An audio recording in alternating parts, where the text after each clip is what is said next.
Okay, this video is to help Whitney with what to do next with her horse. I just took a screenshot here. Let me bring that up quickly to compare. Where's my screenshots? My screenshots. I just took a new screenshot.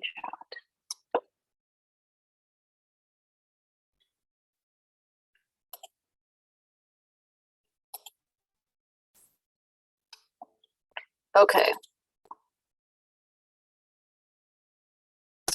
Okay, this is Whitney's horse on the left, and this is my horse on the right.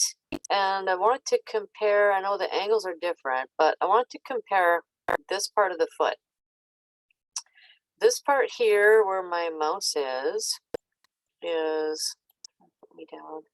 I don't know if I can go off screen, but okay. This part here, if you can see, let's look at the sole. So how much of the sole the horse is walking on, right? So how much sole is there here, right? And how much sole is there here, right? There is a lot more surface here because my area right here is back and down, and yours is forward and up because the heels have been left too long or gotten too long, or it's just too long in between trims. I mean, I don't doubt that your farrier is mapping and trimming to protocol trims, but this is 4 weeks out from a trim right here, and I know my gelding can get this. He can get this far out of whack in 4 weeks out of trimming if I don't touch him.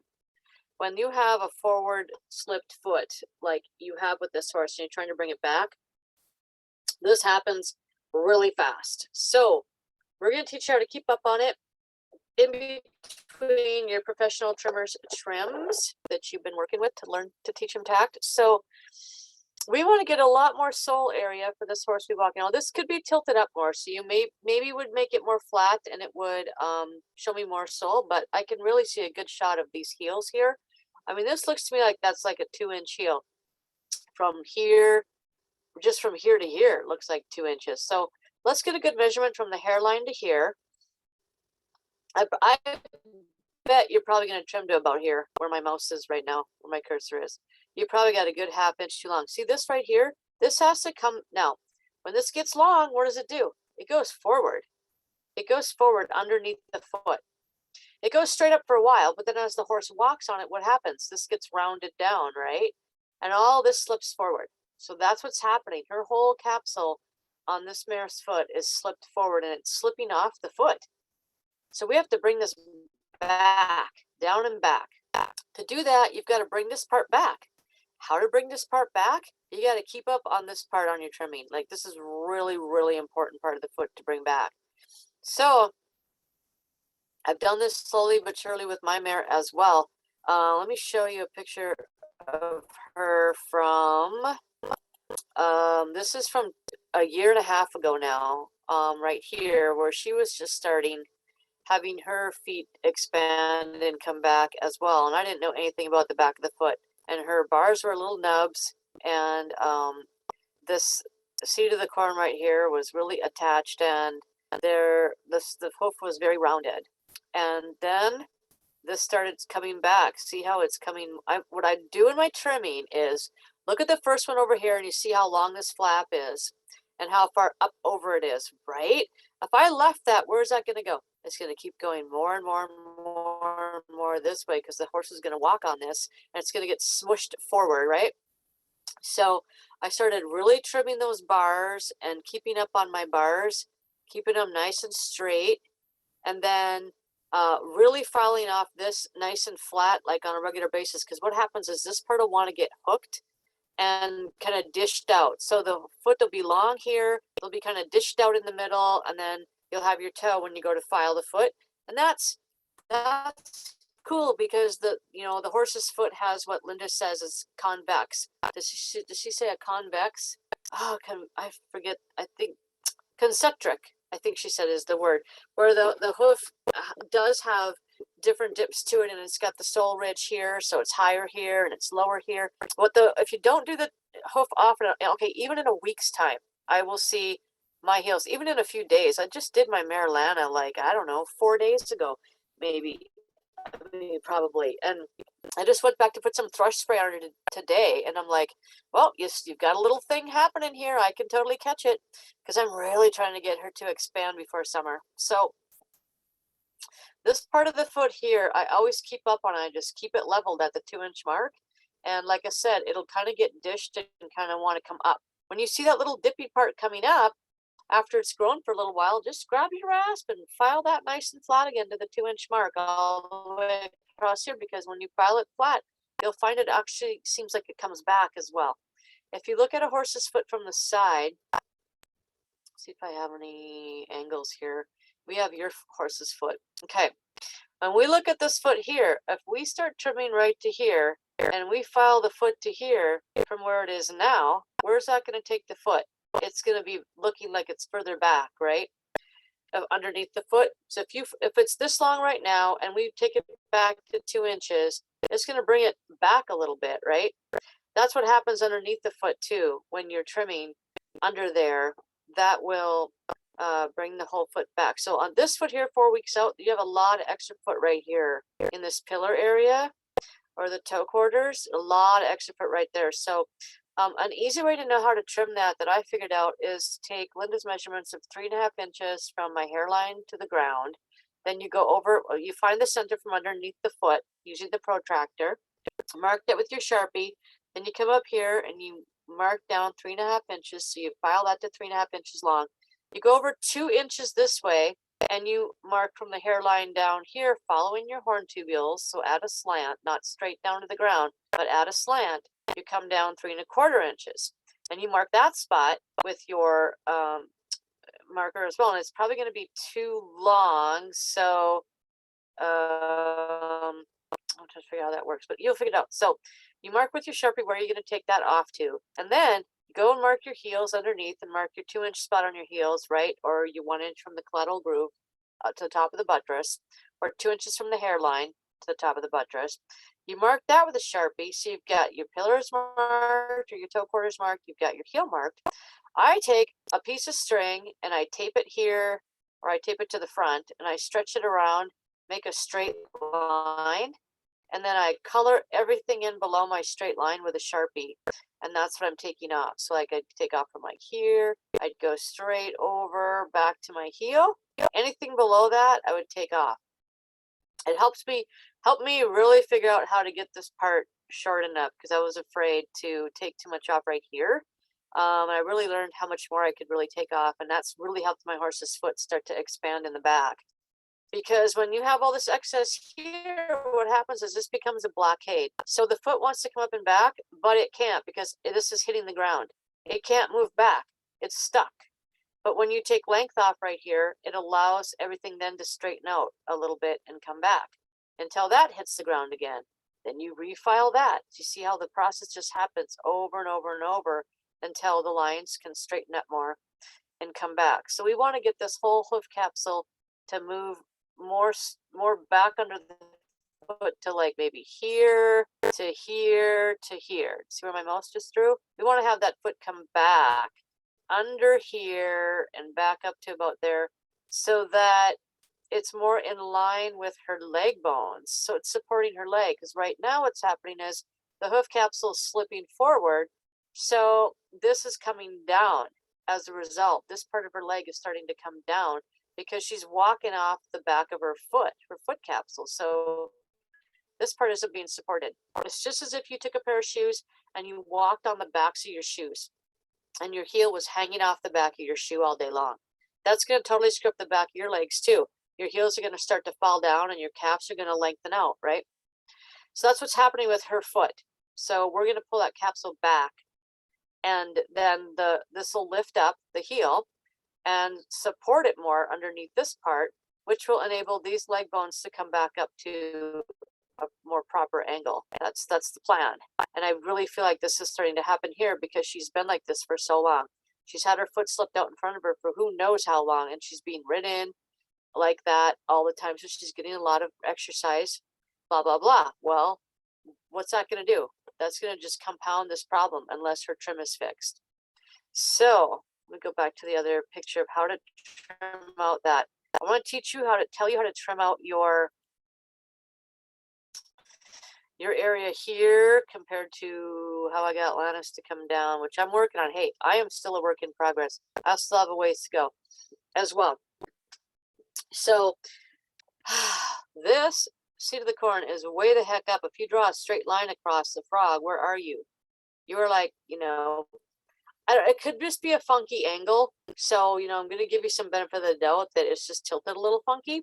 So we can try to get a flatter picture as well. But still, if you look at that bottom angle there and you go across the frog and we go to this side and we draw a line, what have we got? And then look at mine at the backs of the buttress where that goes across the frog. Do you see that? That's a lot further back on the frog, isn't it? A lot further back. So how do we get this to move back? You're going to want to file this flat. First of all, I would just use my main rasp. I'd mark my 2-inch mark and I'd file this to 2 inches right away. And I'd file all this down to my mapping mark. And then I'd start looking at my bars. I usually start with my bars with my bar and sole rasp, but if they're really curved up like this, sometimes I start with the heel first and flatten out my heel. That helps me start to open up this area, and maybe I can get it with a hoof knife, but if not, I'll use my Evo bar and sole rasp and I'll get that flattened out on the top so my knife can carve it easier. So I flatten all this out, which brings it back, right? And then in this part here, on the inside part, this flap of the bar, you want to try and get the bar to come back to here. So how to get it to come back to here is you have to guide it that way. So you take this part of the bar and you keep slicing back from this side to this side. So from outside to inside. Slice back on your bar until you get to the point where you're done slicing flap that's flapped over the sole. You see how this is pretty much a flat line? You might not be able to see it. Make it bigger. Oh, this is a kind of a fat line here, but this is more of a straight line. I had some good flaps on those bars today too. That can happen in a week's time. Lana got major flaps on her bars. I'm like, where did these come from? I just did your feet like 4 days ago. So when you have compacted bars and you have bars that you want to come down, they will come down really fast and you can get a huge amount of extra bar in just a few days. So then that bar has no place to go. So it starts flapping over the sole and then it starts sticking to the sole. And pretty soon you get big, huge flaps on both sides. That's my pet peeve. I cannot stand flapped bars. Drives me absolutely bonkers. So we're going to open this part up and try to guide that down. And if I show you one of the old pictures on Lana's sole from before, I don't know if you can see this, but you can see she's come kind of a long ways with the shape of her foot. When I first started, it was very rounded, and her seats of the corn her seat of the corn here was up also pretty far up, wasn't it? It was pretty far up the foot. And so I've tried to guide that down as well. Back and down, back and down. And I think I'm making some good progress now. I'm really starting to see more sole. So what happens is over time, the foot actually grows in more sole in the back. So first the buttress has to come up from the bottom of the foot in the right position. And so the bar attaches to it more in the right position. And then you can fill this in with sole. So that's what I've been doing is her bars come down to about here now. And so I've added more sole right in this area that you can now see there, right? And you can see there. So her foot's going to be more oval now than rounded. So we're going to help you get the same result with patches. So you're going to file that flat to your 2 inches, then you're going to go on the inside. You're going to keep this bar guided back to where it's about a straight line on the top and not a big flap. You'll start to see the ridge of the bar. It'll just be a straight ridge instead of, now obviously it seems like a flap this way to the bottom of the collateral groove, but that's not overlapped over the sole. You'll get to a point where the bar is no longer overlapping the sole underneath. You'll start to carve with your knife and you'll be carving bar and then more bar and not sole under. You'll not be uncovering sole. You kind of play around with that conservatively till you understand what you're doing and how to get rid of those full flaps. And sometimes it's hard to see flaps when the foot's dirty. And one time after it rained, I could see my flaps, actually after it snowed in the wintertime last fall, and her feet were perfectly clean when I picked them up. I was like, oh my God, she's got huge flaps. And I didn't even really see that. I thought I was doing better at keeping her flaps off. So the reason why you don't want these big flaps is because this holds everything right here. When these are real flapped and this is attached too high up on the wall, the buttress itself can't grow in right because everything's being held out of place. So we're trying to encourage a proper buttress to grow up and the bar to attach in the proper spot on the back of the buttress, not along the side of the hoof wall. That's what Linda calls a false heel. So we're going to keep working on that, and hopefully that will really make a difference over time with you to start out with. Other things you can do are you can find your apex of the frog, and you can trim out that down to the apex where you see where the frog actually attaches to the sole, because sometimes this tip of the frog will attach to the sole and it will keep everything from coming back. One time Linda's horse's frog detached from the sole and moved back about an inch. And did it by itself because she was really working to expand the back of the foot. She's like, holy crap, I can't believe it just like burst open, broke off from the sole and moved back. So we can encourage that by trimming this apex. And of course, you can keep all this trimmed up. I'm not as good at trimming my frog as some people are. I try to get to that level, but my mare is not very polite about standing for me right now. And I just try to get everything I can get done as fast as I can get it done, and I do some trimming of my frog, but I'm getting better at getting enough time to do everything I want to do with her every time. But hopefully this will help you, and I'd like to see some progress pics pretty soon. We'll start comparing, like maybe in a week. You can send me some more pics, and we'll do a quick check-in, and we'll see how everything's improving here. Also, be really cognizant of this area. Once you get this down, you're gonna see that this is gonna be kind of a big area to take off. Like Atlanta gets this all the time too. So when I look at the toe, you don't want to have like the straight across thing with it coming down on the sides. Like yours is real straight across here. That's because there's a lot of extra right here that needs to be filed off. So you file it off from the bottom, and then if you still think you've got too much going on, you can bevel this a little bit, and then that will help that to give you some growing time right there. That's what I do. I bevel my pillars like all the time, or my toe quarters.